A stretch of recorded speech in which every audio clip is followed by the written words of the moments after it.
September 16th, 1993. I wrote a letter to Johnson & Johnson saying I wouldn't buy their product because they support Planned Parenthood and got back information on animal testing. Ugh. September 19th. Sharon McBurney said Dad had ears like her brother Daniel. It went out like this. September 22. I've had term papers that take less time than the physics lab number 7. September 23. I found out that I didn't have to do the problems I stayed up to 11 to do. I woke up at 4:50 to study biology. Laura and Carissa were laughing all English class to get kicked out so they could study biology. September 27th. What I want for Christmas. Vintage dress, perfume, choker, makeup, comics, watch, family, Gramp and Grandma, stocking stuffers, stinky cheese, crispy crunch, dark chocolate, magazines, good present, pendant, Calvin and Hobbes. October 12th. There is too much work at school, so much pressure. I am not happy. We did a lot of work. It was private school. We had hours and hours of homework. It was awful. Probably did as much homework in high school as I did in university. Maybe a little bit more in university.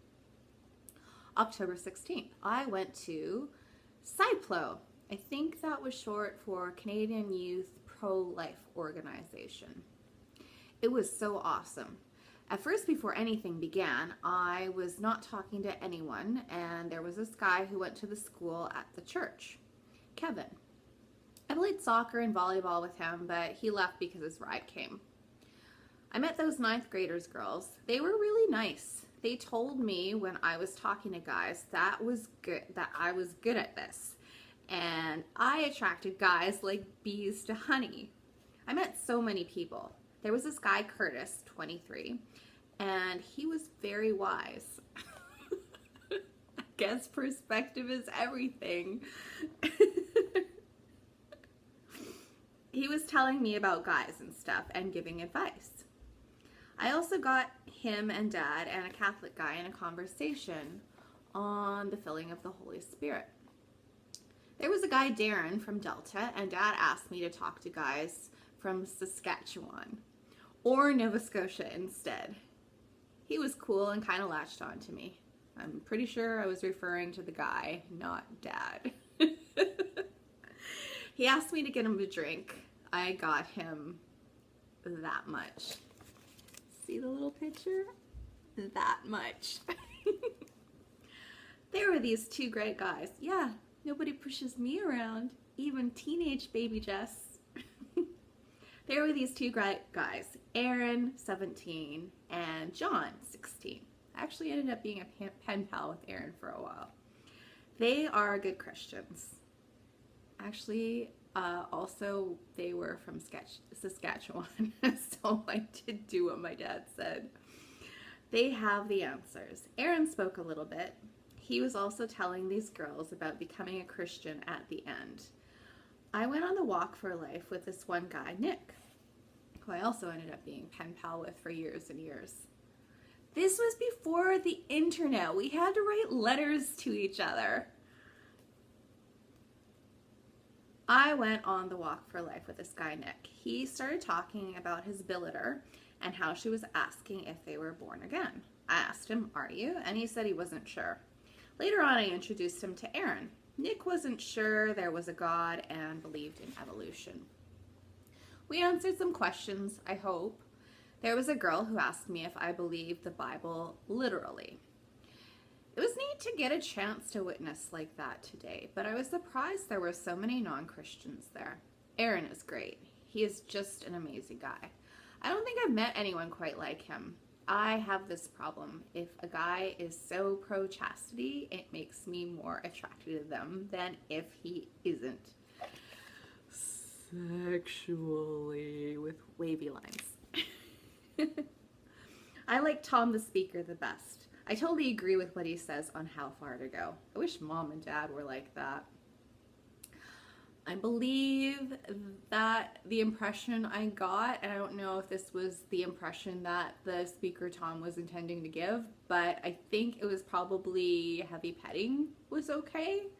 That's the idea that sunk into my teenage brain. Anyways, October 27th. Tom and Peter, back to talking about kids from school, not the speaker from the pro-life conference. Tom and Peter were in a car accident this week. They just have sore necks. Some guy ran a red light and Tom's 3-month-old car got totaled. He was bragging how the 4 nurses undressed him and put him in a hospital gown with an extra big gap at the back. And Peter only got 2 nurses, one with a mustache, and didn't get undressed. Now this next post is kind of confusing because I'm talking about a church vote, but I also throw in a lot of political jokes into it somehow, so try to follow through. November 9th, church vote, no 51-38. Women cry, men take a Tums. Why did the Tory cross the road? To get to the other Tory.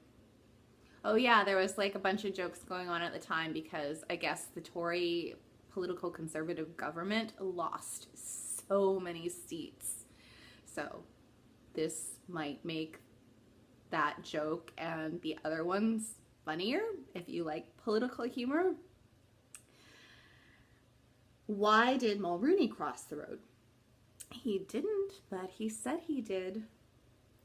What's the difference between a bus and the political conservatives? A bus still has 40 seats. I didn't get to vote, so I was mad. This is me talking about me being mad about voting in church, not about voting for my country.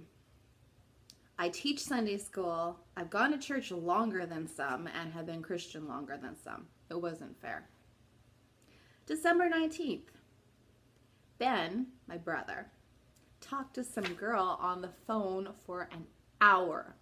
I was so mad he wouldn't tell me who she was. He finally told mom and dad. It's Becky Bush. Who the H-E double hockey sticks is Becky Bush? And yes, I did write out H-E double hockey sticks. See? H-E double hockey sticks.